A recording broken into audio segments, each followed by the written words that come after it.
Hello बच्चा लोग, कैसे हो आप लोग भाई। तो मुझे उम्मीद है आप सब लोगों की पढ़ाई बहुत अच्छे से चल रही होगी। मेरा नाम है प्रभात। क्लास 12th केमिस्ट्री में हम लोग आज से एक नया चैप्टर स्टार्ट कर रहे हैं, कोऑर्डिनेशन कंपाउंड। अब ये जो चैप्टर है ये हमारे एग्जाम के पॉइंट ऑफ व्यू से बहुत ज्यादा इंपॉर्टेंट है। इससे सीधे एकदम स्ट्रेट फॉरवर्ड क्वेश्चंस जो बहुत ही सिंपल होते हैं हमारे एग्जाम में अक्सर पूछे जाते हैं। और आप चाहे अपना स्कूल एग्जाम दे रहे हो, बोर्ड एग्जाम या कोई भी कॉम्पिटिटिव एग्जाम जैसे जेईई या नीट, आप एटलीस्ट 2 से 3 क्वेश्चन अपने स्कूल और बोर्ड एग्जाम में इस चैप्टर के अंदर से एक्सपेक्ट कर सकते हो। और शायद 2 क्वेश्चन आप एक्सपेक्ट कर सकते हो डायरेक्टली इनडायरेक्टली जेईई और नीट के एग्जाम में आ जाए। तो ये टॉपिक बहुत ज्यादा इंपॉर्टेंट है। बिना और कोई टाइम वेस्ट करे सीधे हम इस कॉन्सेप्ट को पढ़ना स्टार्ट कर देते हैं। अब आप लोगों ने इन कंपाउंड्स के बारे में जरूर सुना होगा। विटामिन B12, हमें विटामिन की जरूरत होती है अपनी लाइफ को जीने के लिए। ऐसे ही हीमोग्लोबिन हमारे ब्लड में होता है और ये ऑक्सीजन को कैरी करने में एक जगह से दूसरी जगह हमारी हेल्प करता है। और बिना ऑक्सीजन के हमारा सर्वाइवल पॉसिबल नहीं है। तो हीमोग्लोबिन ब्लड में वो पार्टिकल्स होते हैं जो ऑक्सीजन को कैरी करते हैं एक जगह से दूसरी जगह पर। साथ ही साथ प्लांट्स में क्लोरोफिल हमें देखने को मिलता है और ये सब्सटेंस प्लांट्स में फूड बनाने का काम करता है। ये सब हम लोग को पता है। अब इन सब में कॉमन क्या है अगर हम लोग बात करें तो ये सारे कंपाउंड्स, चाहे वो क्लोरोफिल हो, चाहे हीमोग्लोबिन हो या विटामिन B12 हो, ये सारे के सारे कंपाउंड्स दरअसल में कोऑर्डिनेशन कंपाउंड्स हैं। और कोऑर्डिनेशन कंपाउंड में कोई ना कोई एक ऐसा मेटल पार्ट होता है जो बड़ा इंपॉर्टेंट होता है। इसीलिए हमें यह पता करना जरूरी होता है कि क्लोरोफिल, हीमोग्लोबिन, विटामिन B12 में कौन कौन से दरअसल में मेटल्स प्रेजेंट है। तो यहां पर आपको मेंशन है, ये बात एनसीईआरटी में भी गिवन है और सीधे आपसे पूछी भी जा सकती है, बल्कि इवन पूछी भी गई है। तो क्लोरोफिल में मैग्नीशियम प्रेजेंट होता है, हीमोग्लोबिन में आयरन, जैसे आपको पता है ब्लड में आयरन होता है तो हीमोग्लोबिन में वो आयरन एक्चुअल में प्रेजेंट होता है।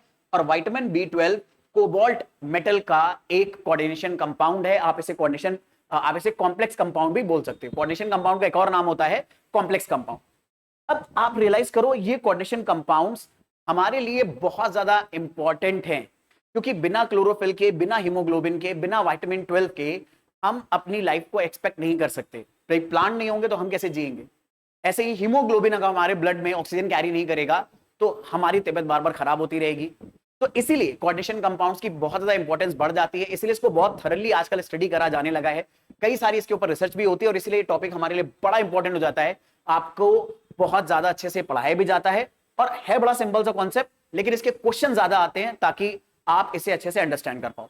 तो अब फटाफट हम आगे बात करते हैं और ये समझते हैं कि कोऑर्डिनेशन कंपाउंड्स दरअसल में होते कैसे हैं, उन्हें लिखा कैसे जाता है और उन्हें समझा कैसे जाता है। तो यहां पर हमारे पास 2 कोऑर्डिनेशन कंपाउंड्स मैंने आपको दिखाए हैं। पहला कंपाउंड है K4FeCN6 और जरा नोटिस करो इस FeCN6 को मैंने एक स्क्वायर ब्रैकेट के अंदर लिखा है। सिमिलरली ये हमारे पास एक कोऑर्डिनेशन कंपाउंड है CONH3 इसे स्क्वायर ब्रैकेट में लिखा है और यहां पर हमने Cl3 लिखा है। कोऑर्डिनेशन कंपाउंड्स के बारे में मैं आपको ज्यादा कुछ डिटेल में बताऊं उससे पहले एक बड़ी इंपॉर्टेंट बात बताता हूं। Most of the coordination compounds coloured compounds होते हैं। जैसे यहां पर आप जरा ध्यान से देखो तो K4FeCN6 का येलोइश ग्रीन कलर का हमें कलर देखने को मिल रहा है और ऐसे ही CONH3 Cl3 का ऑरेंजिश कलर देखने को मिल रहा है। आप ऐसे बहुत सारे कॉम्प्लेक्स कंपाउंड देखोगे जिनमें कलर एग्जिबिट होता है, वो कलर शो करते हैं। ये कलर क्यों शो करते हैं ये बिल्कुल एक सेपरेट बहुत डिटेल टॉपिक है, इसके बारे में हमें बहुत डिटेल में डिस्कस करना है। लेकिन अभी हम मोटा माटी तौर पे देखते हैं कि कोऑर्डिनेशन कंपाउंड्स को इस तरह से लिखा क्यों जाता है। देखो कोऑर्डिनेशन कंपाउंड्स को इस तरह से लिखने का बेसिकली में जो मेन पर्पस होता है वो हमें यह बताना होता है कि अगर कोऑर्डिनेशन कंपाउंड मान लो इस तरह से लिखकर आया K4FeCN6, तो इसका मतलब ऐसा होता है कि यहां पर हमारे पास 4K+ आयन पॉजिटिव आयन के फॉर्म में प्रेजेंट है। एक मिनट मैं इरेज कर देता हूं, जरा सही से लिख दूं sir. 4K+ ion positive ion के फॉर्म में प्रेजेंट है और ये FeCN6 4- एक एनायन के फॉर्म में प्रेजेंट है। यानी कुल मिला के ये हमारे सामने जो कोऑर्डिनेशन कंपाउंड लिखा है ये अपने आप में एक आयनिक कंपाउंड है जिसमें पोटेशियम कैटायन की तरह काम कर रहा है और FeCN6 4- एक कंप्लीट एनायन की तरह काम कर रहा है। जैसे एग्जांपल के तौर पे अगर हम बात करें कि अगर मान लो मैं K2SO4 लिखता तो K2SO4 में आप यही तो बोलते कि हमारे पास यहां पर K+ आयन है और एक सल्फेट आयन है। और सल्फेट आयन में अगर आप जरा नोटिस करो सल्फर और ऑक्सीजन आपस में इतना स्ट्रांगली बॉन्डेड हैं कि ये एक दूसरे से सेपरेट हो ही नहीं पा रहे और एज सल्फेट आयन एक सिंगल एंटिटी के फॉर्म में एग्जिस्ट कर रहे हैं। कुछ ऐसा ही यहां पर भी हो रहा है। K4FeCN6 के अंदर पोटेशियम और ये पूरा आयन तो अलग हो जाएगा, लेकिन आयरन और सीएन यानी जो साइनाइड होता है, इनके बीच में इतना स्ट्रॉन्ग बॉन्ड बन गया है कि अब ये बॉन्ड टूट नहीं सकता आसानी से। खासतौर पे अगर आप इसे पानी में डालोगे तो बिल्कुल नहीं टूटेगा। तो कोऑर्डिनेशन कंपाउंड की सबसे इंपॉर्टेंट पहचान ये होती है, पहली बात कि कोऑर्डिनेशन कंपाउंड में जो भी चीजें आपस में बहुत स्ट्रांगली बॉन्डेड हैं उन्हें स्क्वायर ब्रैकेट के अंदर लिखा जाता है। और दूसरी बात, इस स्क्वायर ब्रैकेट के अंदर आपके सामने एक मेटल चीज होगी और उसके अलावा कुछ हमारे पास मॉलिक्यूल या आयन होंगे, और इस मेटल और आयन के बीच में या मॉलिक्यूल के बीच में इतना स्ट्रांग बॉन्ड होगा कि पानी में डालने पर यह बॉन्ड आसानी से नहीं टूटेगा। और इस पूरे स्ट्रक्चर को ही हम लोग कोऑर्डिनेशन कंपाउंड बोलते हैं। कोऑर्डिनेशन बोलने के पीछे रीजन ये होता है क्योंकि यहां पर ये जो आयरन और साइनाइड आपस में बॉन्डेड है, ये कोऑर्डिनेट बॉन्ड के थ्रू बॉन्डेड रहते हैं।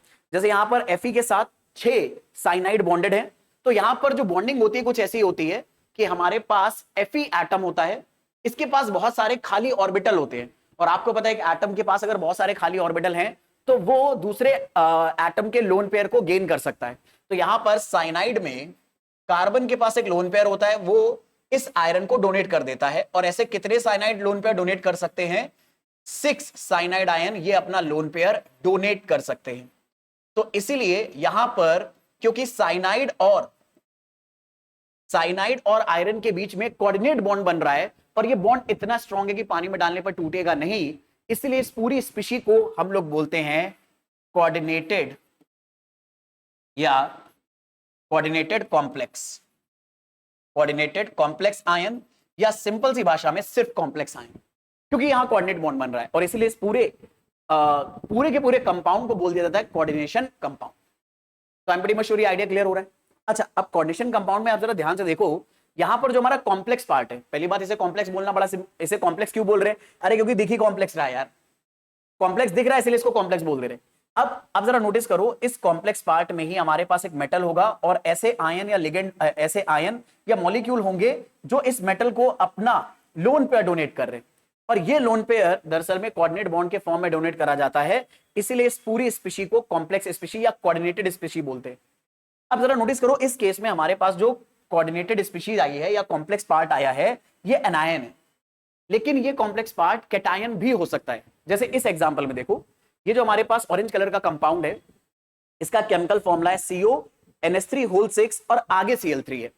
अब आपको पता है कि अगर मेरे बच्चे मान लो कहीं पर फॉर्मूला लिखा होता AlCl3 और आपको इसे अपने आयनों में तोड़ना होता, तो आप क्या करते? इस 3 को एल्युमिनियम के ऊपर चार्ज के फॉर्म में देते और ये चार्ज पॉजिटिव आता, और एल्युमिनियम के नीचे जो नंबर लिखा है उसे क्लोराइड के ऊपर, मतलब क्लोरीन के ऊपर देते और ये नेगेटिव चार्ज के फॉर्म में आता। तो आप एक आयनिक कंपाउंड को उसके आयन में तोड़ सकते हो। अब यही काम अगर हम यहां पर करें तो हम Cl के नीचे जो 3 नंबर लिखा है उसे इस पूरे कॉम्प्लेक्स को दे सकते हैं। एक मिनट पेन का कलर चेंज कर लेता हूं ताकि हम आराम से इसको लिख पाए।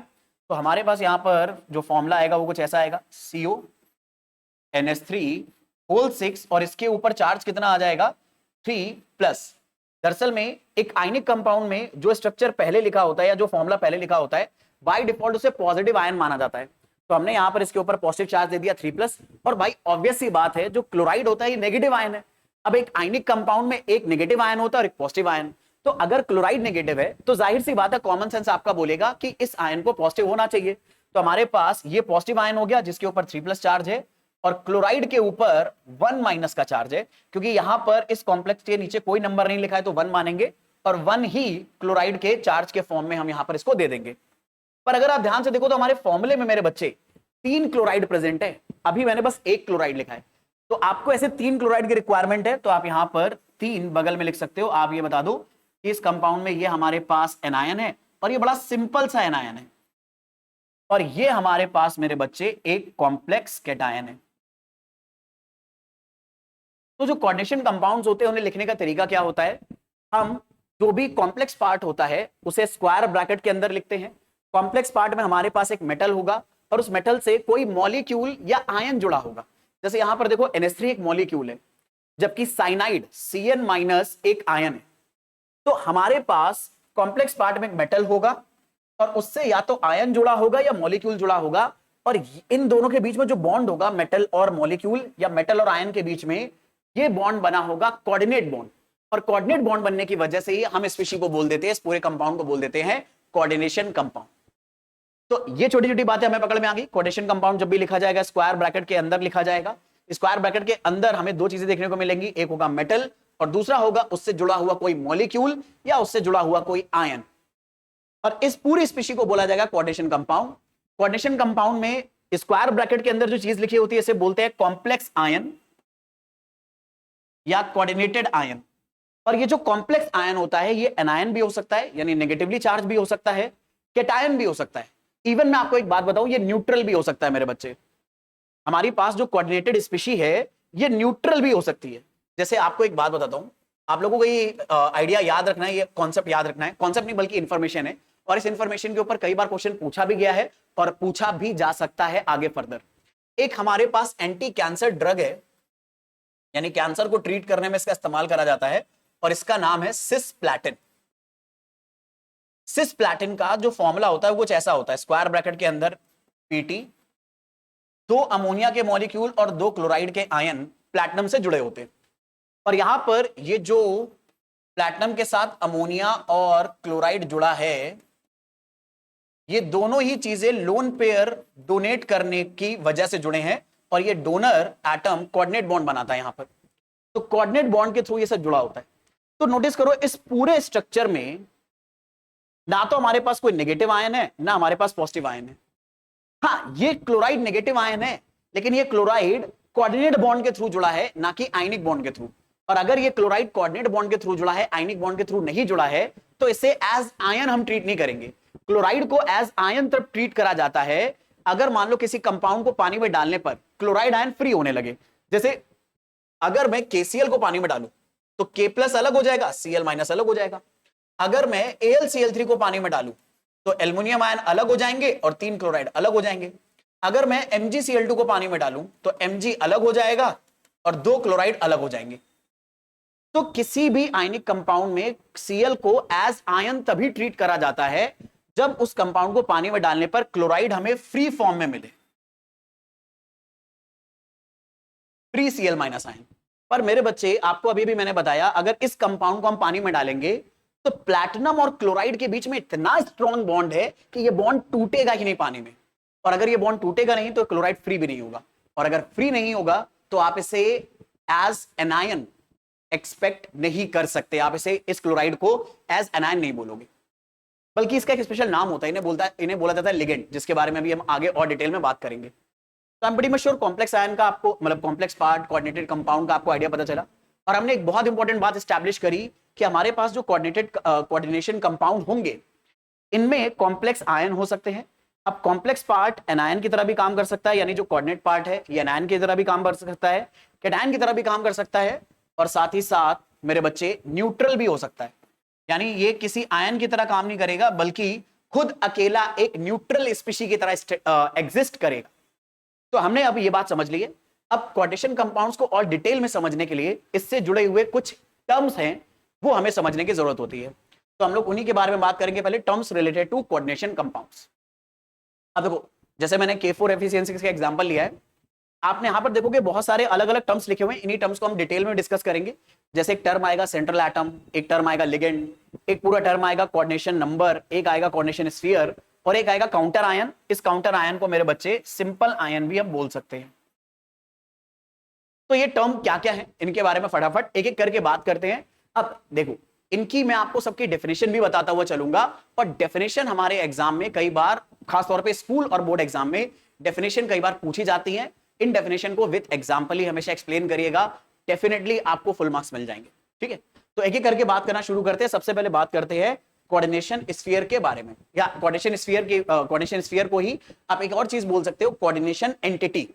तो अगर कभी आपको ये एग्जाम में पूछा जाए कि कोऑर्डिनेशन एंटिटी क्या होता है, तो आप कोऑर्डिनेशन एंटिटी को कुछ इस तरह से डिफाइन कर सकते हो कि कोऑर्डिनेशन एंटिटी के अंदर एक सेंट्रल मेटल एटम होता है। जैसे हमारे पास यहां पर ये कुछ कोऑर्डिनेटेड कंपाउंड्स लिखे हुए हैं। इन कोऑर्डिनेटेड कंपाउंड में हमें कैसे पता चला ये कोऑर्डिनेशन कंपाउंड्स है? तो कोऑर्डिनेशन कंपाउंड्स को बाकी सिंपल कंपाउंड से या आयन से डिफरेंशिएट करने के लिए एक आइडिया सब लोग फॉलो करते हैं कि उन्हें स्क्वायर ब्रैकेट के अंदर लिखा जाता है। आप KCl को स्क्वायर ब्रैकेट के अंदर नहीं लिखोगे, क्योंकि केसीएल को अगर स्क्वायर ब्रैकेट के अंदर लिख दिया तो बेसिकली में आप यहां पर कुछ एक्स्ट्रा इंफॉर्मेशन नहीं दे रहे हो, ठीक है। लेकिन अगर आप किसी भी कोऑर्डिनेशन कंपाउंड्स के साथ काम कर रहे हो तो आप वहां पर स्क्वायर ब्रैकेट जरूर लगाओगे। अब इस कोऑर्डिनेशन कंपाउंड के अंदर हमारे पास एक मेटल एटम होगा। अब इसी मेटल एटम को हम बोलते हैं सेंट्रल मेटल एटम। तो यहां पर निकेल हमारे पास सेंट्रल मेटल एटम है, और साथ ही साथ ये सेंट्रल मेटल एटम बॉन्ड करेगा फिक्स नंबर ऑफ आयन या मॉलिक्यूल से। अब जैसे ये सेंट्रल मेटल एटम है, ये यहां पर कार्बन मोनोऑक्साइड के 4 मॉलिक्यूल के साथ बॉन्ड कर रहा है, तो ये पूरी एक चीज कोऑर्डिनेशन एंटिटी बन गई। ऐसे यहां पर प्लैटिनम, क्लोरीन और 2 अमोनिया आपस में एक दूसरे के साथ जुड़ रहे हैं। प्लैटिनम एक मेटल की तरह काम कर रहा है और क्लोराइड आयन और अमोनिया मॉलिक्यूल की तरह काम कर रहा है, और ये दोनों चीजें प्लैटिनम से जुड़ी हैं। अभी मैंने आपको इसका स्ट्रक्चर बताया था कि ये हमारे पास प्लैटिनम है, यहां पर 2 अमोनिया अपने लोन पेयर को प्लैटिनम को डोनेट करके उसके साथ बॉन्ड कर लेंगे, और 2 क्लोरीन भी अपने लोन पेयर को प्लैटिनम के साथ लोन पेयर डोनेट करके कोऑर्डिनेट कर लेंगे। तो यहां पर प्लैटिनम के साथ ये 4 चीजें आपस में जुड़ी हुई हैं, तो ये कोऑर्डिनेशन एंटिटी बन गई। तो कोऑर्डिनेशन एंटिटी में हमारे पास एक सेंट्रल मेटल एटम होगा और वो कुछ फिक्स नंबर ऑफ आयन या मॉलिक्यूल से जुड़ा होगा। ये यहां पर कुछ एग्जांपल आपको बताया गया है कोऑर्डिनेशन एंटिटी के, ठीक है। आई होप ये वाली चीज आपको पकड़ में आ गई है। अच्छा, अब कोऑर्डिनेशन एंटिटी न्यूट्रल भी हो सकती है, एनायनिक भी हो सकती है और कैटायनिक भी हो सकती है। जैसे मान लो अगर मैं यहां पर ये लिख देता CO NH3 होल 5 Cl2+, तो हमारी कोऑर्डिनेशन एंटिटी में देखो यहां पर इसके ऊपर नेगेटिव चार्ज है, यानी एनायन है। आयरन यहां पर मेटल है जिसे आप सेंट्रल मेटल एटम के नाम से भी जानोगे, और ये हमारे लिगेंड की तरह काम करेंगे। ये हमारे वो फिक्स नंबर ऑफ आयन या मॉलिक्यूल हैं जो कोऑर्डिनेट बॉन्ड बना रहे हैं सेंट्रल मेटल एटम के साथ, जिसकी वजह से ये सारी चीजें इतना स्ट्रांगली जुड़ी है कि पानी में डालने पर ये अपने आयंस में अलग अलग नहीं होती और एक सिंगल एंटिटी की तरह एग्जिस्ट करती है। जैसे आप सबको पता है ना कि सल्फेट को यार अगर हम लोग पानी में डालें तो सल्फेट को पानी में डालने पर सल्फेट अपने आयंस में ब्रेक नहीं होता है, मतलब सल्फेट खुद एक सिंगल आयन की तरह काम करता है। सल्फेट आयन को अगर पानी में डालोगे तो सल्फर और ऑक्सीजन सेपरेट नहीं होंगे, ठीक है। ये हमेशा एक आयन की तरह एग्जिस्ट करेगा, और ऐसा इसलिए है क्योंकि सल्फर और ऑक्सीजन के बीच में यहां पर इतने स्ट्रॉन्ग बॉन्ड होते हैं कि ये स्ट्रॉन्ग बॉन्ड पानी में टूट नहीं सकते, ये बॉन्ड पानी नहीं तोड़ सकता। ऐसे यहां पर इन सारे कोऑर्डिनेटेड इस एंटिटीज के अंदर मेटल और इन लिगेंड्स के बीच में, यानी इन मॉलिक्यूल्स और आयन के बीच में इतने स्ट्रॉन्ग बॉन्ड है कि पानी में डालने भर से ये आयंस नहीं टूटेंगे, ये मॉलिक्यूल्स अलग अलग नहीं होंगे। यही चीज कोऑर्डिनेशन कंपाउंड को बहुत ज्यादा स्पेशल बनाती है। तो आई होप आपको ये बात अच्छे से पकड़ में आ गई है। तो कोऑर्डिनेशन एंटिटी क्या है हमें समझ में आया। आगे बात करते हैं सेंट्रल एटम या आयन के बारे में। तो सेंट्रल एटम या आयन क्या है, तो कोऑर्डिनेशन एंटिटी के अंदर जो भी मेटल एटम हम इस्तेमाल करते हैं वो हो सकता है न्यूट्रल हो या फिर चार्ज के फॉर्म में, मतलब आयन के फॉर्म में एग्जिस्ट कर रहा हो, तो उसे हम लोग बोलेंगे सेंट्रल मेटल एटम या आयन, ठीक है। जैसे यहां पर आपको बताया गया है कोऑर्डिनेशन एंटिटी आपको दे रखी है। कोऑर्डिनेशन एंटिटी की पहचान क्या है, अगर फॉर्मूला लिख के आया होगा तो वो स्क्वायर ब्रैकेट के अंदर लिखा होगा। तो कोऑर्डिनेशन एंटिटी के अंदर वो एटम या आयन जो फिक्स नंबर ऑफ आयन से या ग्रुप से जुड़ा हुआ है उसे हम लोग बोलते हैं सेंट्रल मेटल एटम या आयन। अब मेटल एटम या आयन क्यों बोल रहे हैं, एक ही चीज बोल दो, या तो एटम बोल दो या आयन बोल दो, दोनों बोलने की क्या जरूरत है। दरअसल में दोनों बातें इसलिए बोली जाती हैं क्योंकि कभी कभी ये जो सेंट्रल मेटल हम देखते हैं ये इसके ऊपर कोई चार्ज नहीं होता, और अगर चार्ज नहीं है तो आप उसे एटम बोलोगे, क्योंकि आपको पता है एटम इलेक्ट्रिकली न्यूट्रल होता है। कभी कभी इसके ऊपर चार्ज भी आ सकता है, और अगर चार्ज आ जाएगा तो हमें मजबूरी में उसको आयन बोलना पड़ेगा। जैसे एग्जांपल से देखते हैं, यहां पर हम एक कोऑर्डिनेशन एंटिटी के बारे में बात कर रहे हैं, NiCl2H2O होल 4। यहां पर इस निकिल के ऊपर मेरे बच्चे दरअसल में +2 का चार्ज होता है, तो यहां पर Ni2+ एक सेंट्रल मेटल आयन की तरह काम करेगा, क्योंकि यहां इसके ऊपर चार्ज एग्जिस्ट कर रहा है। अब ये चार्ज कैसे आया, अभी इसको निकालना भी मैं सिखाऊंगा, लेकिन अभी के लिए आप मान लो कि यहां पर इसके ऊपर चार्ज एग्जिस्ट कर रहा है। ऐसे ही हमारे पास ये अगली एक कोऑर्डिनेटेड एंटिटी है, इसमें कोबाल्ट मेटल है, ये क्लोराइड और अमोनिया से आपस में जुड़ा हुआ है। और अगर कोबाल्ट सेंट्रल मेटल की तरह काम कर रहा है, लेकिन यहां पर भी कोबाल्ट के ऊपर एक चार्ज आता है, तो ये सेंट्रल मेटल आयन की तरह काम करेगा। ऐसे ही FeCN होल 6 3 माइनस में हमारे पास आयरन मेटल की तरह काम कर रहा है। मेटल तो पहचान ही लोगे, इन शॉर्ट या स्क्वायर ब्रैकेट के अंदर जो भी चीज मेटल लिखी है वही हमारा सेंट्रल मेटल है। अब वो एटम भी हो सकता है और आयन भी। अभी यहां पर ये मैं आपको सिखा दूंगा कि कैसे हम लोग इसको आयन या एटम की तरह पहचान सकते हैं। फिलहाल ये आयरन यहां पर आयन के फॉर्म में प्रेजेंट है क्योंकि इसके ऊपर +3 का चार्ज होता है, ठीक है। अच्छा, अब यहां पर एक इंपॉर्टेंट बात मैं बताऊंगा। दरअसल में कोऑर्डिनेशन कंपाउंड, ये जो कोऑर्डिनेशन कंपाउंड्स बने हैं या ये जो कॉम्प्लेक्स आयन बने, मैं इनको बार बार कॉम्प्लेक्स आयन ही बोलूंगा। ये जो कॉम्प्लेक्स आयन बने हैं इनमें जो सेंट्रल मेटल एटम होता है या सेंट्रल मेटल आयन होता है, ये लिगेंड से इसके लोन पेयर गेन कर लेता है। जैसे अगर मैं आपसे ये FeCN होल 6 3 माइनस का अगर स्ट्रक्चर बनाने को बोलूं तो ये स्ट्रक्चर कुछ ऐसे दिखाई देगा। एक आयरन 6 साइनाइड आयन से इनके लोन पेयर गेन करेगा कोऑर्डिनेट बॉन्ड के through. I am pretty much sure कि कोऑर्डिनेट बॉन्ड बनाना आप लोगों को केमिकल बॉन्डिंग से आता है। अब यहां पर आयरन जो है ये लोन पेयर गेन कर रहा है, मेरी बात ध्यान से सुनिएगा। ये आयरन लोन पेयर एक्सेप्टर है और कोई भी स्पीशी जो लोन पेयर एक्सेप्ट करती है उसे हम लोग बोलते हैं लुईस एसिड। तो इसीलिए यहां पर यह बात आपको बताई गई है कि जो सेंट्रल मेटल एटम होता है या आयन होता है ये हमेशा एक लुईस एसिड होता है। लोन पेयर एक्सेप्टर्स को बोला जाता है लुईस एसिड। आपसे कई बार पूछा जाएगा ये वाली चीज कि अगर हमारे पास एक कॉम्प्लेक्स आयन दिया हुआ है या एक कोऑर्डिनेशन एंटिटी दी हुई है तो इस कोऑर्डिनेशन एंटिटी में लुईस एसिड की तरह कौन बिहेव करेगा, तो Lewis acid electron pair acceptor होते हैं और यहां पर central metal atom electron pair gain कर रहा है इन लिगेंड्स के, तो इन्हें हम बोलेंगे, इस मेटल को बोलेंगे लुईस एसिड। याद रखना लुईस एसिड क्या है, electron pair acceptor. I am pretty much sure ये वाली बात पकड़ में आ गई। फिर हमारे पास आते हैं अगली स्पीशीज लिगेंड्स। तो एक कोऑर्डिनेशन एंटिटी में एटम जिन चीजों से जुड़ा होता है, जिन आयन या मॉलिक्यूल से जुड़ा होता है उन्हें बोला जाता है लिगेंड। ये बात यहां पर आपको बताई भी गई है। वो आयन या मॉलिक्यूल्स जो सेंट्रल मेटल एटम या आयन से जुड़े होते हैं कोऑर्डिनेशन एंटिटी में, इन्हें बोलते हैं लिगेंड। जैसे एग्जांपल के तौर पे यहां पर प्लैटिनम, 2 अमोनिया और 2 क्लोराइड आपस में जुड़े हैं, तो प्लैटिनम हमारा मेरे बच्चे यहां पर प्लैटिनम हमारे लिए काम करेगा सेंट्रल मेटल आयन की तरह, और ये जो हमारी स्पीशीज हैं जो सेंट्रल मेटल एटम को अपना लोन पेयर डोनेट कर रही हैं, इन्हें बोला जाएगा लिगेंड्स। अब याद रखना एक इंपॉर्टेंट बात, यहां पर जो लिगेंड्स होते हैं ये दरअसल में अपना लोन पेयर डोनेट करते हैं। Ligands are electron pair donor. अब एक इंपॉर्टेंट बात केमिस्ट्री की डेफिनेशन से समझना, केमिस्ट्री में दरअसल में कभी भी अगर कोई चीज इलेक्ट्रॉन पेयर डोनेट करती है तो ऐसी चीजों को बोला जाता है लुईस बेस। मतलब लुईस एक साइंटिस्ट थे जिन्होंने एसिड बेस को इलेक्ट्रॉन पेयर डोनेट और गेन करने के रिस्पेक्ट में एक्सप्लेन करा था। तो ligands are electron pair donor. अब लिगेंड्स अगर इलेक्ट्रॉन पेयर डोनर हैं तो इसीलिए हम लिगेंड्स को बोल सकते हैं, hence ligands are called Lewis base. ये बहुत इंपॉर्टेंट बात है, अच्छे से याद रखना। Electron pair donor Lewis base होते हैं और electron pair acceptor Lewis acid होते हैं। तो एक कॉम्प्लेक्स पार्ट में जो भी हमारा सेंट्रल मेटल एटम होगा ये काम करेगा एज लुईस एसिड, और जो लिगेंड्स होंगे ये काम करेंगे एज लुईस बेस, क्योंकि ये इलेक्ट्रॉन पेयर डोनेट करते हैं जितने भी लिगेंड्स होंगे। तो आप पहचानोगे कैसे कौन इलेक्ट्रॉन पेयर डोनेट करने वाला है, कौन गेन? तो बड़ी सिंपल सी बात है। पहली बात तो जो भी कोऑर्डिनेशन कंपाउंड होगा या कॉम्प्लेक्स आयन होगा वो स्क्वायर ब्रैकेट में लिखा होगा, उसमें आप मेटल को पहचान लेना। मेटल सेंट्रल मेटल एटम या आयन की तरह बिहेव करेगा और वो होगा लुईस एसिड।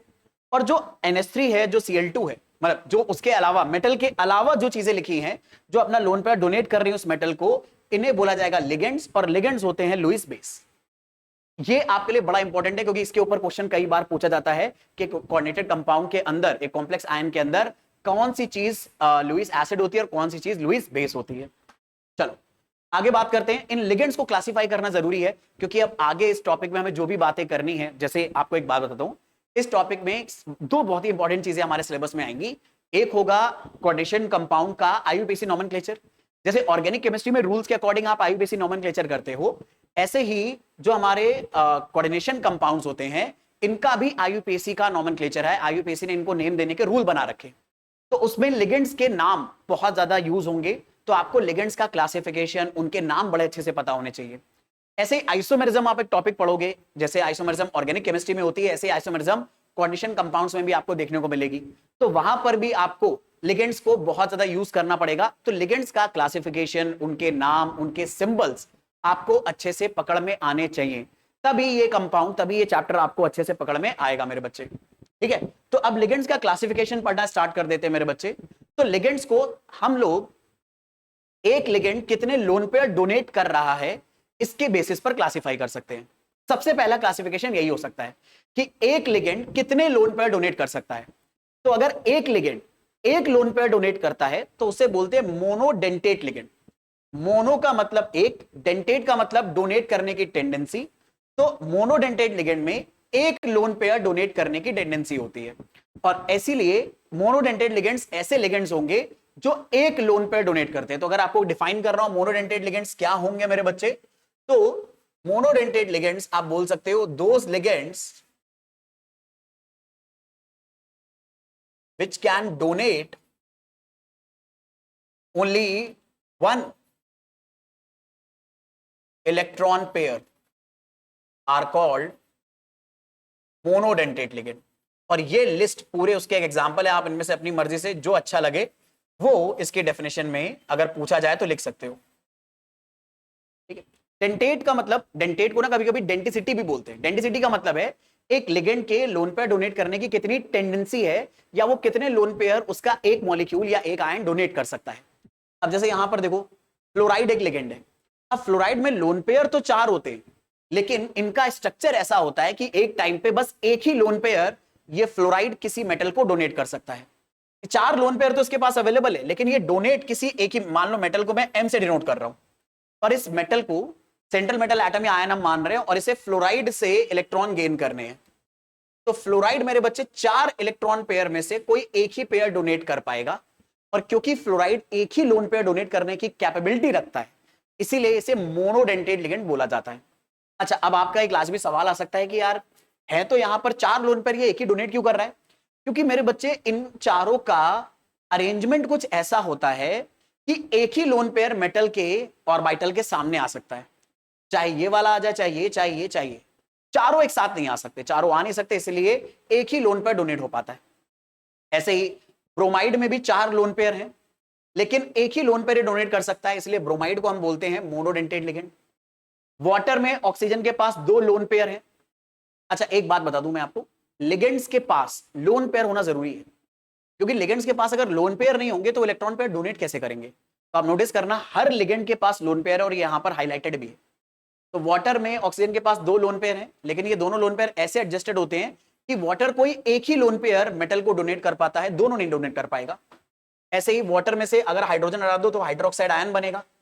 हाइड्रोक्साइड आयन पे नेगेटिव चार्ज होता है, और यहां पर हाइड्रोक्साइड में ऑक्सीजन के पास 3 लोन पेयर होते हैं, लेकिन कोई एक ही लोन पेयर मेटल को ये डोनेट कर सकता है। सिमिलरली साइनाइड में कार्बन का लोन पेयर डोनेट हो सकता है सेंट्रल मेटल एटम को। ऐसे ही chloride, iodide, ammonia, carbon monoxide, HCN-, इन सब में एक एक लोन पेयर डोनेट करने की टेंडेंसी होती है मेटल को। तो ऐसे सारे लिगेंड्स को बोला जाएगा मोनोडेंटेट लिगेंड। तो मोनोडेंटेट लिगेंड के यहां पर आपके सामने फॉर्मूले लिखे हैं और यहां पर इनके नाम लिखे। हालांकि ये इन आयंस के नाम लिखे हुए हैं बेसिकली में, जब इनको एज ए लिगेंड आप इस्तेमाल करोगे तो इनके नाम को देने के लिए आईयूपीएसी ने एक रूल बनाया है। वो जब नॉमेनक्लेचर पढ़ेंगे तब मैं आपको डिटेल में बताऊंगा, अभी सब कुछ बताऊंगा तो क्लटर हो जाएगा एक ही जगह पर, बहुत सारी इंफॉर्मेशन आपको इकट्ठा करनी पड़ जाएगी, जो मेरे हिसाब से सही नहीं है। भी आराम से स्टेप बाय स्टेप सारी चीजें समझते हुए चलेंगे तो हमें ज्यादा क्रिस्टल क्लियर आइडिया आएगा। फिर हमारे पास आते हैं मेरे बच्चे बाइडेंटेट लिगेंड।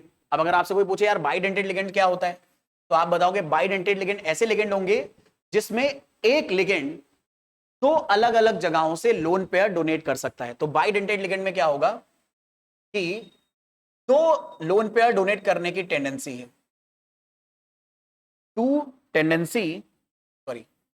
बाइडेंटेड लिगेंड्स, आप ऐसे बोल सकते हो, बाइडेंटेड लिगेंड्स हैव टेंडेंसी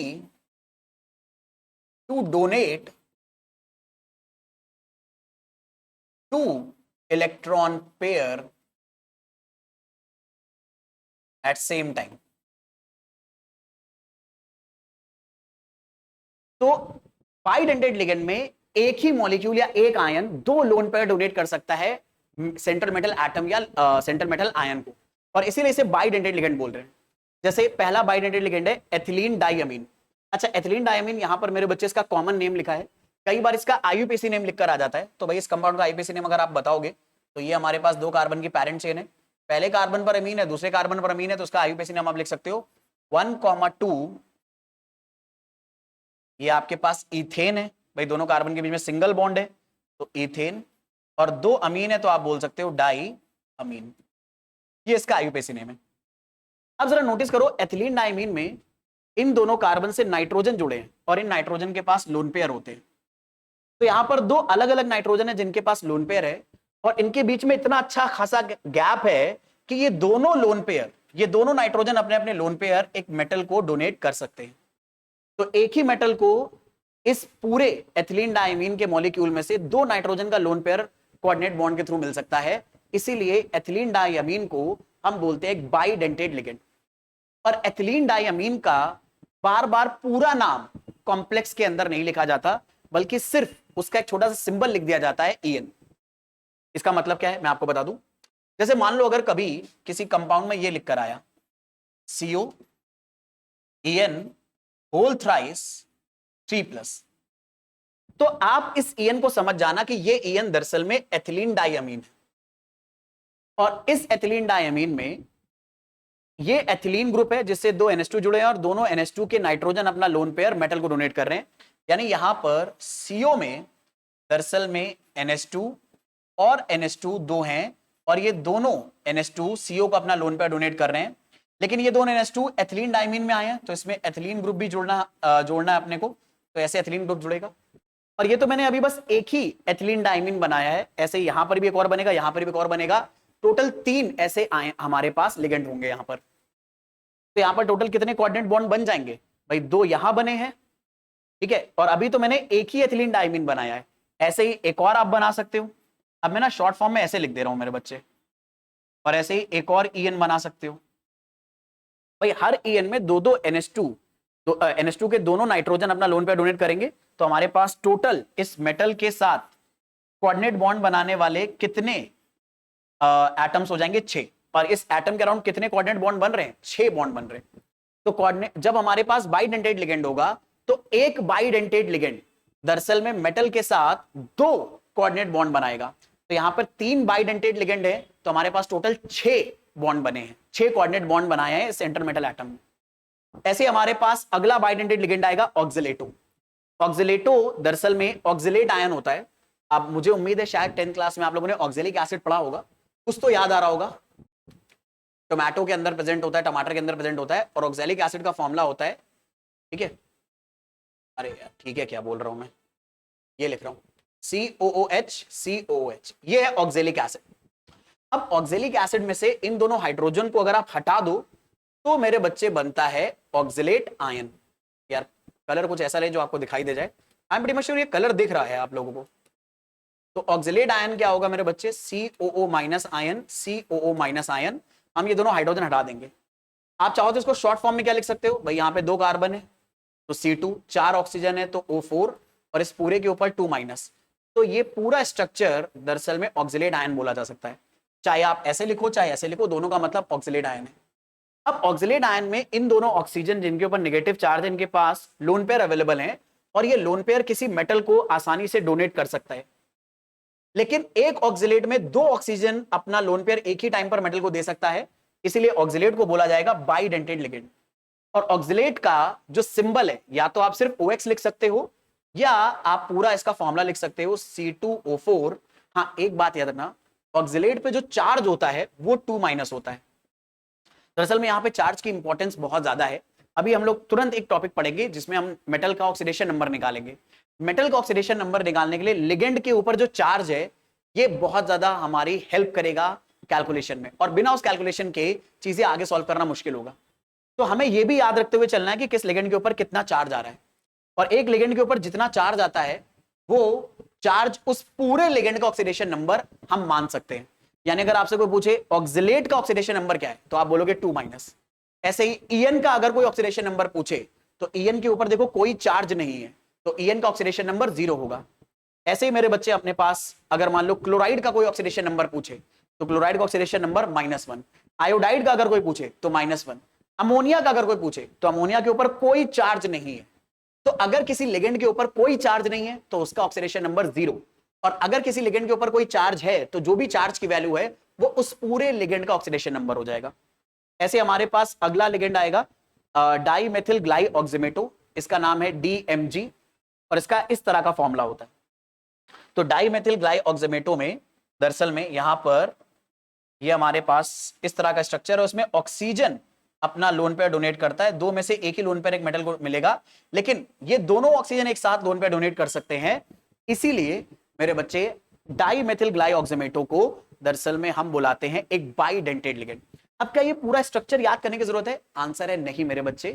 दरअसल में डाईमेथिल ग्लाइऑक्सीमेटो जब भी आपको लिख कर दिया जाएगा कोऑर्डिनेशन कंपाउंड के फॉर्मूले में, तो जैसे मैंने एथिलीन डाइमीन का शॉर्ट सिंबल बना दिया EN, और आपको ऐसे ही लिख कर दिया जाता है, ऐसे डाईमेथिल ग्लाइऑक्सीमेटो जब भी लिख कर दिया जाएगा तो DMG लिख कर दिया जाएगा।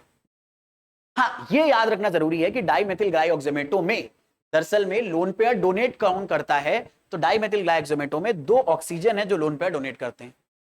बाकी स्ट्रक्चर अगर आप ध्यान रखोगे तो आपके लिए बहुत बेनिफिशियबल है। ठीक है, अब ऐसे हमारे पास कुछ और भी बाइडेंटेड लिगेंड है। ठीक है, डाईमेथिल ग्लाइऑक्सीमेटो का एक और सिंबल होता है कि हम उसमें एक ऑक्सीजन से एक हाइड्रोजन हटा सकते हैं। तो हमने एक ऑक्सीजन से एक हाइड्रोजन हटा दिया है, तो हो सकता है कि दोनों ऑक्सीजन पर हाइड्रोजन हो और आप हटा मतलब किसी में अगर हटाया हो दिया हो तब भी आप उसे डाईमेथिल ग्लाइऑक्सीमेटो की तरह ट्रीट कर सकते हो। हाँ, इसके अलावा जो हमारे पास 2 और बड़े इंपॉर्टेंट बाइडेंटेड लिगेंड है वो मैंने यहां पर बना दिए। पहला है ग्लाइसिनेटो, जिसका सिंबल होता है GLY। तो ये हमारा ग्लाइसिनेटो का दरअसल में सिंबल है। यहां पर हमारे पास CH2 है, यहां CO- है, ये NH2 है। ठीक है, और यहां पर नाइट्रोजन और ऑक्सीजन अपना लोन पेयर किसी मेटल को डोनेट करते हैं कोऑर्डिनेट बॉन्ड बनाने के लिए। याद रखना ग्लाइसिनेटो पर एक नेगेटिव चार्ज प्रेजेंट होता है। ऐसे हमारे पास बाइपिरिडीन एक लिगेंड होता है। बाइपिरिडीन में यहां पर देखो ये एक पिरिडीन का मॉलिक्यूल है, ये पिरिडीन होता है।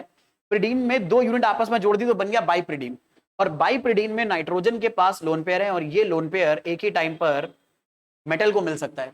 तो 2 नाइट्रोजन के लोन पेयर एक ही मेटल को अगर मिलेंगे तो ये पूरा लिगेंड एक यूनिट की तरह काम करेगा, और क्योंकि एक पूरा लिगेंड 2 लोन पेयर डोनेट कर रहा है एक ही टाइम पर मेटल को, तो इसे बोलेंगे बाइडेंटेड लिगेंड, और इसे आप बोलते हो बाइपिरिडीन।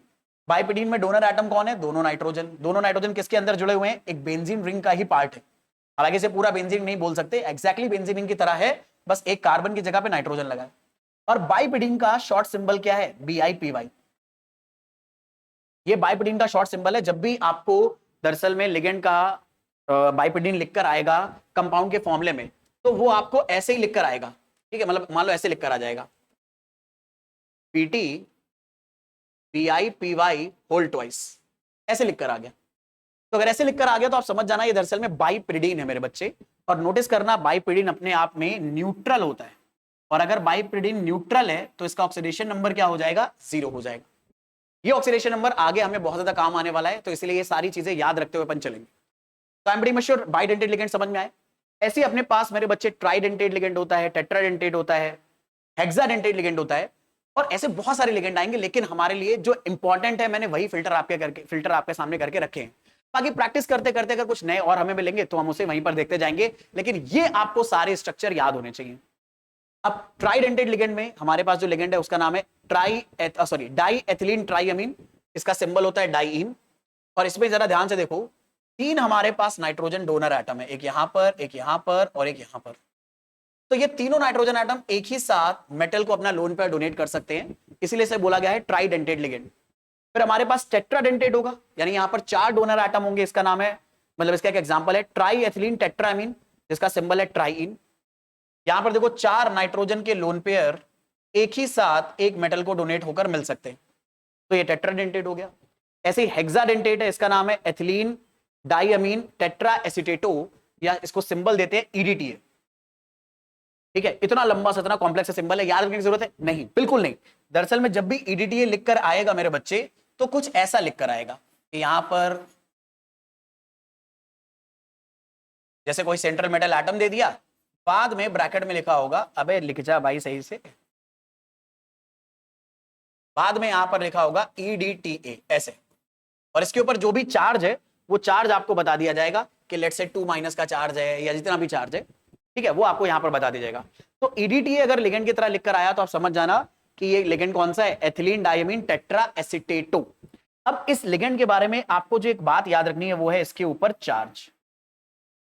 दरअसल में यहां पर 4 ऑक्सीजन एटम है और 2 नाइट्रोजन एटम है जो मेटल को अपना लोन पेयर डोनेट करते हैं।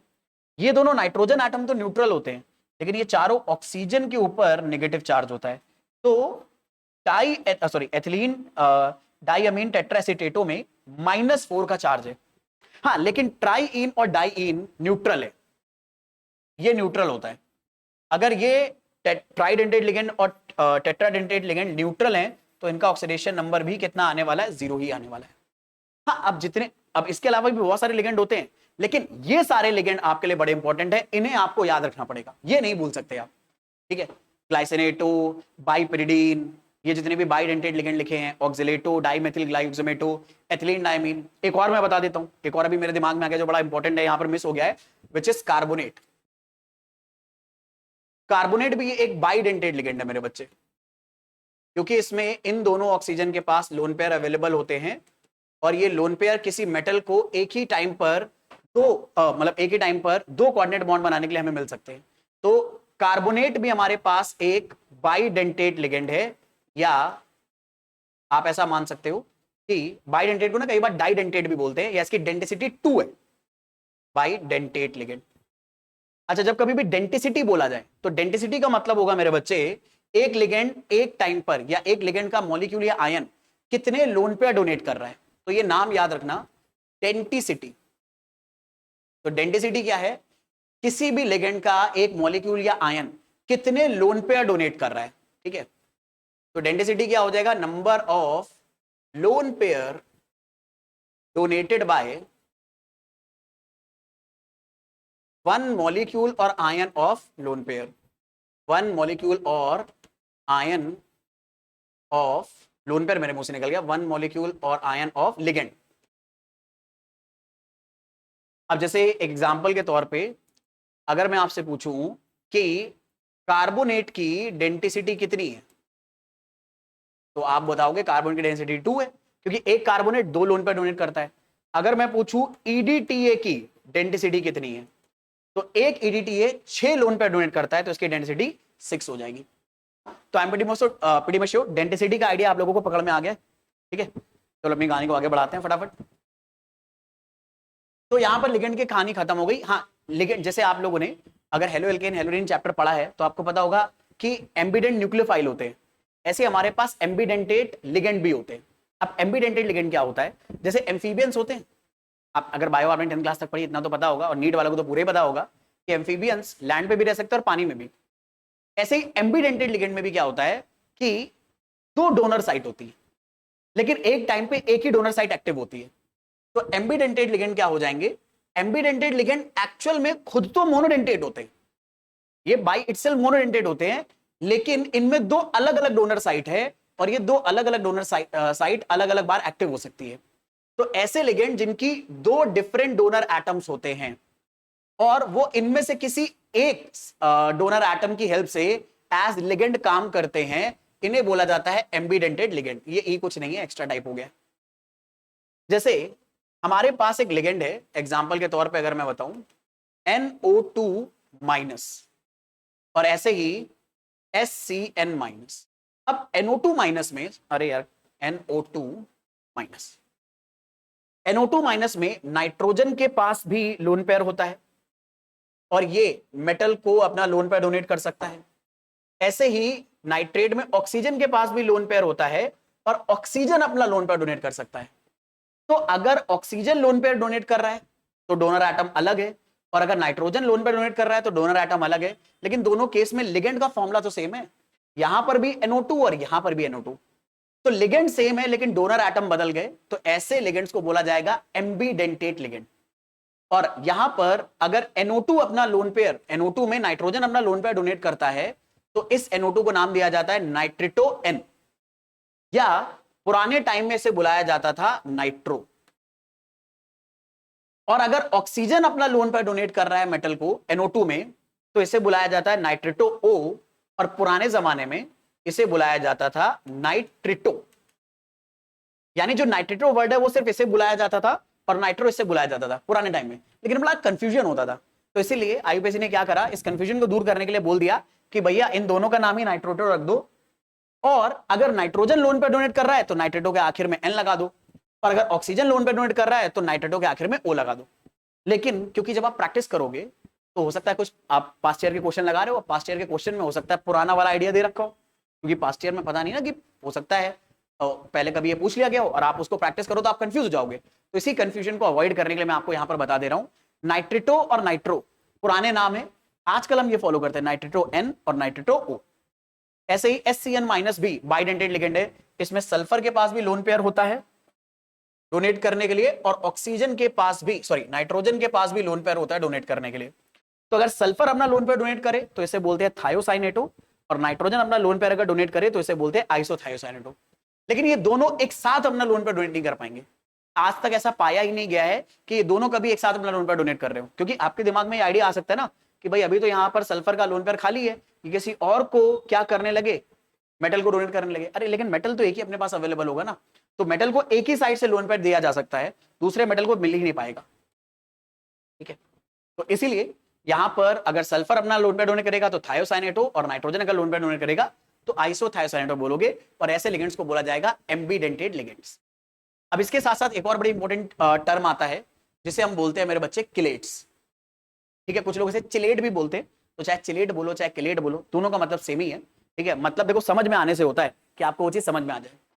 तो चिलेट्स क्या होते हैं, तो दरअसल में जो बाइडेंटेड लिगेंड है, ट्राइडेंटेड लिगेंड है, टेट्राडेंटेड लिगेंड है, इन शॉर्ट आप इन्हें बोल सकते हो पॉलीडेंटेड लिगेंड। पॉलीडेंटेड लिगेंड का मतलब ऐसे लिगेंड जिनमें एक से ज्यादा लोन पेयर डोनेट करने की टेंडेंसी है, अब वो चाहे बाइडेंटेड हो, चाहे ट्राइडेंटेड, चाहे टेट्राडेंटेड, चाहे पेंटा, चाहे हेक्सा।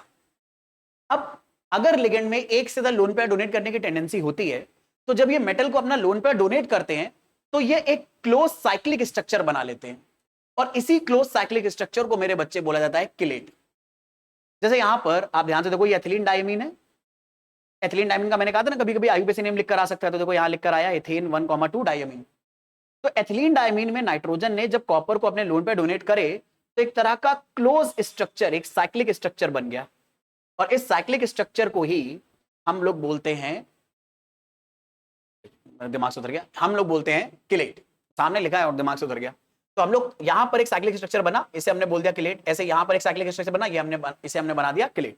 तो किलेट क्या होगा, जब कभी भी हमारे पास बाइडेंटेड, ट्राइडेंटेड, टेट्रा, पेंटा, हेक्सा या in short polydentate ligand metal के साथ अगर जुड़ेंगे तो एक साइक्लिक क्लोज स्ट्रक्चर बनाएंगे, और इसी क्लोज स्ट्रक्चर को हम बोलते हैं किलेट। अब किलेट के बारे में एक बहुत इंपॉर्टेंट बात हमारे लिए जानना जरूरी है, और वो बात ये है कि जो किलेट्स होते हैं मेरे बच्चे, ये दरअसल में अपने मोनोडेंटेट वाले काउंटर पार्ट से ज्यादा स्टेबल होते हैं। तो किलेट कॉम्प्लेक्सेस दरअसल में ज्यादा स्टेबल होते हैं rather than the complexes containing unidentate ligand. जैसे यहां पे देखो कॉपर कितने कोऑर्डिनेट बॉन्ड बना रहा है, 4 बना रहा है, और यहां पर एथिलीन डायमीन का हमने इस्तेमाल करा है 4 बॉन्ड बनाने के लिए। तो ऐसे ही आप कॉपर का 4 बार बॉन्ड बनाने के लिए अमोनिया के साथ बॉन्ड बनवा सकते हो। लेट्स से हमने यहां पर एथिलीन डायमीन की बजाय अमोनिया का इस्तेमाल कर लिया। अब लेकिन अगर हम अमोनिया का इस्तेमाल करेंगे तो मेरे बच्चे यहां पर कॉपर जब अमोनिया के साथ जुड़ेगा तो 4 सिंगल अमोनिया अपना लोन पेयर यहां डोनेट करेंगे। यहां पर अगर आप नोटिस करो तो कोई भी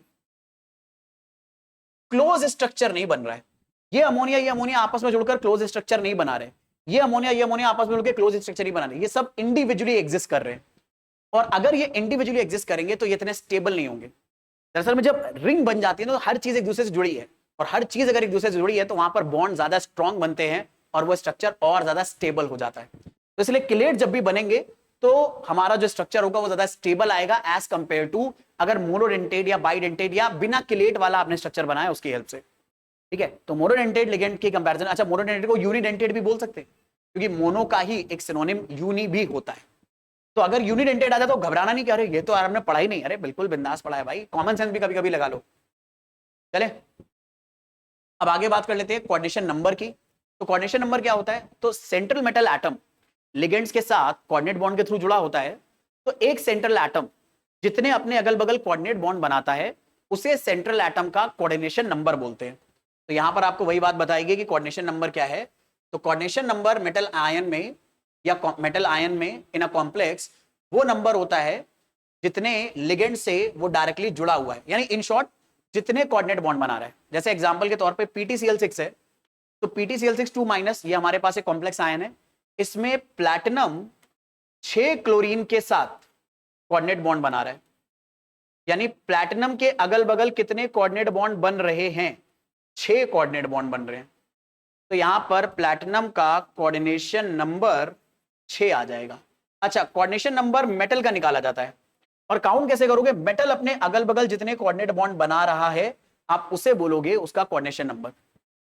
अब यार मोनोडेंटेट लिगेंड के लिए तो निकालना बड़ा आसान है भाई, मोनोडेंटेट लिगेंड में एक ही लिगेंड एक लोन पे डोनेट करेगा, तो जितने लिगेंड लगे हैं उतना ही उसका कोऑर्डिनेशन नंबर हो जाएगा। जैसे यहां पर 6 लिगेंड लगे हैं, 6 मोनोडेंटेट लिगेंड लगे हैं तो कोऑर्डिनेशन नंबर 6 हो गया। यहां पर 4 मोनोडेंटेट लिगेंड लगे हैं तो कोऑर्डिनेशन नंबर 4 हो जाएगा, क्योंकि 4 मोनोडेंटेट लिगेंड 4 लोन पे डोनेट करेंगे, 4 कोऑर्डिनेट बॉन्ड बनेंगे, तो 4 कोऑर्डिनेट बॉन्ड बने तो जो हमारा कोऑर्डिनेशन नंबर आ जाएगा वो 4 आ जाएगा। अब लेकिन अगर मान लो मेरे पास मेरे बच्चे बाइडेंटेट लिगेंड है, अब एक बाइडेंटेट लिगेंड तो 2 कोऑर्डिनेट बॉन्ड बनाता है ना। अब जैसे एक ऑक्सिलेट लिखा है, अब एक ऑक्सिलेट 2 बॉन्ड बनाता है, तो 3 ऑक्सिलेट कितने कोऑर्डिनेट बॉन्ड बनाएगा, 6। तो यहां पर आयरन का ऑक्सीडेशन आयरन का कोऑर्डिनेशन नंबर कितना आएगा, 6 आएगा। तो यानी याद रखना अगर मोनोडेंटेट लिगेंड लगा है तो जितने मोनोडेंटेट लिगेंड लगे हैं वही ऑक्सीडेशन नंबर है, बाइडेंटेट लिगेंड जितने लगे होंगे उसका डबल कोऑर्डिनेशन नंबर आएगा, ट्राइडेंटेट लिगेंड अगर लगे होंगे तो उसका 3 गुना कोऑर्डिनेशन नंबर आएगा, क्योंकि एक ट्राइडेंटेट लिगेंड 3 कोऑर्डिनेट बॉन्ड बनाएगा। तो ऐसे ही यहां पर अगर ऑक्सिलेट लगा है, 3 ऑक्सिलेट लगे हैं तो आयरन का कोऑर्डिनेशन नंबर 6 हो जाएगा। कोबाल्ट के साथ 3 एथिलीन डायमीन लगे हैं, एथिलीन डायमीन बाइडेंटेट लिगेंड है, तो एक एथिलीन डायमीन 2 बॉन्ड बनाता है, तो 3 एथिलीन डायमीन 6 बॉन्ड बनाएगा, तो कोबाल्ट का ऑक्सीडेशन नंबर 6 आ जाएगा। ऐसे ही मान लो अगर मेरे बच्चे मैंने आपको दे दिया ये CrEDTA, ठीक है, और यहां पे मैंने लिख दिया 4- और मैंने कहा कि क्रोमियम का कोऑर्डिनेशन नंबर बताओ, तो मुझे उम्मीद है यार आप बता लोगे। कैसे बताओगे कि भाई EDTA जो है ये दरअसल में एक हेक्साडेंटेट लिगेंड है, और अगर ये हेक्साडेंटेट लिगेंड है और इसकी एक ही यूनिट आपने इस्तेमाल करी है तो ये 6 एक ही टाइम पर 6 कोऑर्डिनेट बॉन्ड बना रहा होगा क्रोमियम के साथ, तो कोऑर्डिनेशन नंबर ऑफ क्रोमियम कितना हो जाएगा, 6। क्योंकि कोऑर्डिनेशन नंबर का मतलब क्या होता है कि एक मेटल लिगेंड के साथ कितने कोऑर्डिनेट बॉन्ड बना रहा है टोटल एक कोऑर्डिनेशन एंटिटी के अंदर। अच्छा, मान लो अगर एक से ज्यादा लिगेंड आ जाए, जैसे मान लो क्रोमियम के साथ 2 अमोनिया आ जाए, 2 क्लोराइड आ जाए और 2 वाटर आ जाए, तब कोऑर्डिनेशन नंबर क्या होगा। अरे तो हर लिगेंड से काउंट करो, अमोनिया मोनोडेंटेट लिगेंड है तो ये 2 कोऑर्डिनेट बॉन्ड बनाएगा, क्लोरो मोनोडेंटेट लिगेंड है तो ये 2 बार आया है तो ये 2 कोऑर्डिनेट बॉन्ड बनाएगा, वाटर मोनोडेंटेट लिगेंड है ये 2 कोऑर्डिनेट बॉन्ड बनाएगा, तो टोटल कितने हो गए, 6 हो गए। तो यहां पर कोऑर्डिनेशन नंबर कितना आ जाएगा, 6 आ जाएगा। तो अगर एक से ज्यादा लिगेंड आ रहे हैं तो सबको काउंट करना पड़ेगा, तब जाकर कोऑर्डिनेशन नंबर निकलेगा, ऐसा नहीं कि बस आप एक की हेल्प से काउंट करके बता दो। ठीक है, तो कोऑर्डिनेशन नंबर निकालना आ गया। अब आ जाते हैं यार सबसे इंपॉर्टेंट चीज पर, विच इज कोऑर्डिनेशन स्फीयर क्या होता है। अच्छा, कोऑर्डिनेशन एंटिटी जो होती है ना उसी को कोऑर्डिनेशन स्फीयर बोलते हैं। जैसे K4FeCN6 में जो FeCN6 है ये हमारा कोऑर्डिनेशन स्फीयर है, मतलब ये एक्स्ट्रा नाम होता है। जो कोऑर्डिनेशन एंटिटी होती है जिसे हम कॉम्प्लेक्स आयन भी बोलते हैं उसे ही कोऑर्डिनेशन स्फीयर भी बोला जा सकता है। बस इतनी सी बात है। अब ये मैंने इसलिए डाल दिया यहां पर क्योंकि इन दोनों में से कोई भी नाम आए, बल्कि दोनों में क्या 3 नाम, कॉम्प्लेक्स पार्ट आ जाए, कोऑर्डिनेशन एंटिटी आ जाए या कोऑर्डिनेशन स्फीयर आ जाए, तीनों का मतलब सेम होता है। कॉम्प्लेक्स मतलब इस स्क्वायर ब्रैकेट के अंदर जो भी चीज लिखी है यही हमारा कोऑर्डिनेशन स्फीयर भी है, यही हमारा कोऑर्डिनेशन एंटिटी भी है, आप इसी को कोऑर्डिनेशन एंटिटी भी बोल सकते हो, और आप इसी को मेरे बच्चे कोऑर्डिनेशन एंट्री हो गया, और आप इसी को कॉम्प्लेक्स पार्ट भी बोल सकते हो। इन तीनों को ही सेम, मतलब इसको ही ये 3 नाम दिए गए, तो तीनों में से कुछ भी बुला लो आप इसको, कॉम्प्लेक्स पार्ट को। बाकी ये जो हमारा सिंपल आयन है, इसे आप काउंटर आयन बोलते हो, मतलब इसको बैलेंस करने के लिए जो आयन लगाना है, या कॉम्प्लेक्स पार्ट के चार्ज को बैलेंस करने के लिए जो आयन लगाओगे, आप उस आयन को बोल दोगे काउंटर आयन। अब ये पॉजिटिव भी हो सकता है, नेगेटिव भी हो सकता है। ठीक है, चलो अब आ जाते हैं अपने मेन मुद्दे पर, oxidation number of central atom. जैसे मैंने कहा था ना कि सेंट्रल एटम कभी न्यूट्रल भी हो सकता है, कभी चार्ज भी हो सकता है। ये बात हमें ऑक्सीडेशन नंबर से ही पता चलती है। और इसे कैसे निकालते हैं, हम लोगों ने 11th क्लास में ऑक्सीडेशन नंबर निकालना पढ़ा है कि कोई भी कंपाउंड अगर हमें दिया है, तो उस कंपाउंड में अगर अलग अलग चीजें हैं, तो उन सबके ऑक्सीडेशन नंबर का सम उस पूरे कंपाउंड के चार्ज के बराबर होता है। हम लोगों ने ये पढ़ा है, sum of oxidation number of all species in ion और molecule is equal to the charge on ion और मॉलिक्यूल। हम इसी चीज का फायदा उठाकर ऑक्सीडेशन नंबर निकाल सकते हैं किसी भी सेंट्रल मेटल एटम का। और ऑक्सीडेशन नंबर अगर 0 आया तो वो सेंट्रल मेटल एटम है, यानी उस एटम, उस मेटल के ऊपर कोई चार्ज नहीं है। लेकिन अगर ऑक्सीडेशन नंबर पॉजिटिव आ गया तो वो एक आयन की तरह फॉर्म करे, आयन की तरह एग्जिस्ट करेगा। अच्छा, सेंट्रल मेटल एटम पर ऑक्सीडेशन नंबर कभी नेगेटिव नहीं आ सकता, क्योंकि मेटल्स हमेशा पॉजिटिव ऑक्सीडेशन नंबर अटेन करते हैं, metals negative oxidation number attain नहीं करते। ठीक है, तो अब ऑक्सीडेशन नंबर निकालना सीखते हैं। तो अलग अलग केसेस में देखेंगे, इसी को देख लेते हैं, CuCN होल 4 3 माइनस को पहले। तो जैसे मान लो आपको मैंने स्ट्रक्चर दिया CuCN होल 4 3 माइनस, और मैंने आपसे कहा कि आप कॉपर का ऑक्सीडेशन नंबर निकालो। तो रूल ये कहता है कि इन सारी स्पीशीज के ऑक्सीडेशन नंबर का सम इस चार्ज के बराबर आएगा। अब हमें कॉपर का ऑक्सीडेशन नंबर निकालना है लेट से, तो हम लेट कर लेते हैं कि ऑक्सीडेशन नंबर ऑफ कॉपर दरअसल में x है। अब अगर हम लोगों ने लेट करा oxidation number of copper x है, तो इस पूरे स्पीशीज, मतलब इस पूरे टर्म में जितनी भी स्पीशीज आ रही हैं, सबके ऑक्सीडेशन नंबर का सम करने पर ये चार्ज के बराबर आएगा। तो हमने पहले कॉपर का ऑक्सीडेशन नंबर लिखा x प्लस, क्योंकि सम करना है हमें, अब हमें Cn का ऑक्सीडेशन नंबर चाहिए। पहले काम करता हूं, मैं इसको थोड़ा ढंग से लिख देता हूं, क्योंकि ये C की तरह लग नहीं रहा है, अब लग रहा है। अब Cn का ऑक्सीडेशन नंबर क्या लोगे, अब Cn एक लिगेंड मेरे बच्चे, तो मैंने आपको बताया था कि एक लिगेंड का ऑक्सीडेशन नंबर उसके ऊपर चार्ज के बराबर होता है, और हम लोगों ने भी याद करा था Cn के ऊपर चार्ज होता है -1। तो Cn के ऊपर अगर चार्ज -1 है तो साइनाइड का ऑक्सीडेशन नंबर हो गया -1। तो यहां पर जो 4 साइनाइड है, इनका टोटल ऑक्सीडेशन नंबर हो जाएगा 4 इंटू -1, या तो -1 4 बार जोड़ो, या 4 से -1 को मल्टीप्लाई कर दो। तो इन सारी स्पीशीज के ऑक्सीडेशन नंबर का सम इस चार्ज के बराबर है, इस चार्ज के बराबर आप रख दो 3-। तो ये आया x -4, ये आया -3, तो x की वैल्यू आ गई, -4 इधर जाएगा तो +4 हो जाएगा, और +4 आया तो x की वैल्यू आ गई +1। यानी यहां पर कॉपर का ऑक्सीडेशन नंबर +1 आ रहा है। और अगर कॉपर का ऑक्सीडेशन नंबर +1 आ रहा है, तो यानी यहां पर कॉपर एज आयन एग्जिस्ट करेगा। ठीक है, ऐसे ही कुछ और एग्जांपल प्रैक्टिस करते हैं ताकि हमें अच्छे से पकड़ में आ जाए। जैसे मान लो एग्जांपल के तौर पे हमें कंपाउंड दे रखा है K4FeCN होल 6, और मैंने आपको इसमें पूछा कि आयरन का ऑक्सीडेशन नंबर बताओ। तो इस पूरे कंपाउंड में हर स्पीशी के ऑक्सीडेशन नंबर का सम इस पूरे कंपाउंड के चार्ज के बराबर होना चाहिए। अब अगर आप ध्यान से देखो तो इस पूरे कंपाउंड के ऊपर कोई चार्ज नहीं लिखा है। अब अगर इस पूरे कंपाउंड के ऊपर कोई चार्ज नहीं लिखा है तो बाय डिफॉल्ट उस चार्ज को 0 माना जाएगा। बस अब इसी बात का फायदा उठा के हम इसे सॉल्व करते हैं। तो पोटेशियम हमारे पास 4 है, तो हम लोगों ने मान लिया आयरन का ऑक्सीडेशन नंबर x है। पोटेशियम का ऑक्सीडेशन नंबर, पोटेशियम अगर एज कंपाउंड किसी भी कंपाउंड में प्रेजेंट है, तो एज आयन उसका ऑक्सीडेशन नंबर हमेशा +1 होता है, क्योंकि पोटेशियम आयन पे हमेशा चार्ज +1 होगा। अब एक पोटेशियम पे चार्ज +1 है, टोटल निकालने के लिए हमें 4 पोटेशियम का चार्ज चाहिए, तो इसीलिए हम 4 को मल्टीप्लाई करेंगे +1 से, प्लस आयरन का ऑक्सीडेशन नंबर निकालना, इसे हम x मान लेते हैं। साइनाइड का ऑक्सीडेशन नंबर अभी हमने पता करा -1 होता है, पर एक साइनाइड का ऑक्सीडेशन नंबर -1 है, यहां पर अपने पास 6 साइनाइड है, तो यहां पर आएगा 6 इंटू -1। अब इन सारे स्पीशीज के ऑक्सीडेशन नंबर का सम इस पूरे कंपाउंड के चार्ज के बराबर होगा। चार्ज कुछ भी नहीं लिखा है तो इसका मतलब वो 0 होगा। भाई एक न्यूट्रल कंपाउंड के ऊपर ही तो चार्ज नहीं होगा, तभी तो वो लिखा नहीं हमने। चार्ज होता तो हमें उसको लिखना पड़ता। अब बस इसको सॉल्व करके हमें x की वैल्यू निकालनी है, एक वेरिएबल एक इक्वेशन सॉल्व हो जाएगा। तो 4 प्लस एक्स माइनस 6 बराबर 0, तो x माइनस 2 बराबर 0, तो x की वैल्यू मेरे बच्चे आ गए यहां पर 2।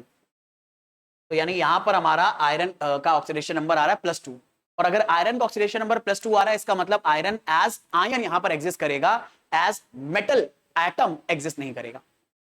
ठीक है, तो एक कोई ऐसा केस भी देखते हैं जिसमें मेरे बच्चे ऑक्सीडेशन नंबर मेटल का 0 आ जाए। चलो ठीक है, देखते। तो जैसे मान लो यहां पर हमें दिया है PtNH3 होल 4 और ये न्यूट्रल कंपाउंड दे रखा है।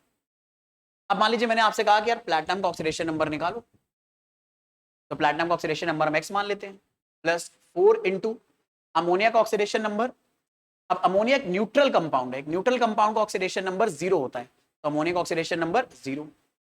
ठीक है, अब इन सब का जो सम आएगा वो इसके ऊपर चार्ज के बराबर आएगा। इस पूरी एंटिटी के ऊपर कोई चार्ज नहीं लिखा है, इसका मतलब ये न्यूट्रल है, तो इसका टोटल चार्ज 0 हो गया, तो x की वैल्यू 0 आ गई। और अगर x की वैल्यू 0 आ रही, यानी आयरन का ऑक्सीडेशन नंबर अगर 0 आ रहा है, तो इसका मतलब है ये आयरन एज एटम एग्जिस्ट करेगा। तो आप इसे बोलोगे सेंट्रल मेटल एटम, लेकिन आयरन को यहां पर क्योंकि ऑक्सीडेशन नंबर +2 आ रहा है, तो बोलोगे सेंट्रल मेटल आयन। और ऐसे यहां पर कॉपर का ऑक्सीडेशन नंबर +1 आ रहा है, तो आप इसे बोलोगे central metal ion. Mostly central metal ion ही मिलेंगे आपको। ठीक है, तो आई होप ऑक्सीडेशन नंबर निकालने में मेरे बच्चे आप लोग कंफर्टेबल हो, इसको निकालने में कोई दिक्कत कोई परेशानी नहीं है। तो यहां पर ऑक्सीडेशन नंबर हमें भी निकालना आ गया। बाकी एक लास्ट चीज बचती है हमारे पास, होमोलेप्टिक और हेट्रोलेप्टिक कॉम्प्लेक्सेस। अब होमोलेप्टिक, होमो का मतलब होता है सेम, लेप्टिक का मतलब लिगेंड्स, हेट्रो का मतलब डिफरेंट, लेप्टिक का मतलब लिगेंड्स। तो होमोलेप्टिक कंपाउंड्स में सारे लिगेंड्स सेम होंगे, और हेट्रोलेप्टिक में सारे लिगेंड्स मतलब जो लिगेंड्स होंगे वो डिफरेंट डिफरेंट हो सकते हैं। जैसे यहां पर अगर आप एग्जांपल देखो, ये कंपाउंड लिखा है हमारे पास, ये कॉम्प्लेक्स आयन है। अब इस कॉम्प्लेक्स आयन में कोबाल्ट के साथ जितने भी लिगेंड है वो सब अमोनिया है। तो अगर सेम टाइप का ही लिगेंड बार बार आ रहा है तो आप इसे बोलोगे होमोलेप्टिक। पर अगर लिगेंड बदल गया, एक भी लिगेंड बदल गया, तो आप इसे बोलोगे हेट्रोलेप्टिक। बस इतनी सी बात है। अच्छा, लेकिन इसकी डेफिनेशन पूछ ली जाती है तो आपको अच्छे से याद होना चाहिए होमोलेप्टिक क्या और हेट्रोलेप्टिक क्या है। इसमें होमो वर्ड याद रखो, होमो का मतलब होता है सेम और लेप्टिक का मतलब होता है लिगेंड। तो ऐसा कॉम्प्लेक्स जिसमें सेम टाइप के लिगेंड्स हैं वो होमोलेप्टिक हुआ, और जिसमें एक भी लिगेंड डिफरेंट हो गया दूसरे से तो वो हेट्रोलेप्टिक होगा। तो I am pretty much sure homoleptic और हेट्रोलेप्टिक आप ढूंढ लोगे। तो यहां पर जो बेसिक टर्म्स थे वो इस चैप्टर के सारे खत्म हो गए, इंट्रोडक्शन खत्म हो गया। अगली क्लास में एक बहुत ही इंपॉर्टेंट टॉपिक पढ़ना हम लोग स्टार्ट कर देंगे मेरे बच्चे, which is IUPAC nomenclature of coordination compound. जैसे मैंने आपको बताया था इसके ऊपर क्वेश्चन आपके एग्जाम में पक्का आएगा, तो इसीलिए जरूर नेक्स्ट लेक्चर अच्छे से कवर करना। बाकी मिलेंगे नेक्स्ट क्लास में, तब तक के लिए जम के पढ़ाई करते रहो, रिवीजन करते रहो, जो भी डाउट्स आते रहे मेरे साथ डिस्कस करते रहो। मुझ तक रीच आउट करने के सारे सोशल मीडिया लिंक आपको डिस्क्रिप्शन बॉक्स में गिवन है, आप वहां से मुझको रीच आउट कर सकते हैं। बाकी अगर आपको वीडियो पसंद आया है तो भाई एप्रिसिएशन शो करने के लिए चैनल को सब्सक्राइब जरूर कर देना, बेल आइकन प्रेस कर देना, ताकि मुझे भी मोटिवेशन मिलता रहे आपके लिए ऐसे वीडियोस लगातार पहुंचाने का, ताकि आप अपने एग्जाम्स की प्रिपरेशन और अच्छे से कर सको। See you in the next class, take care.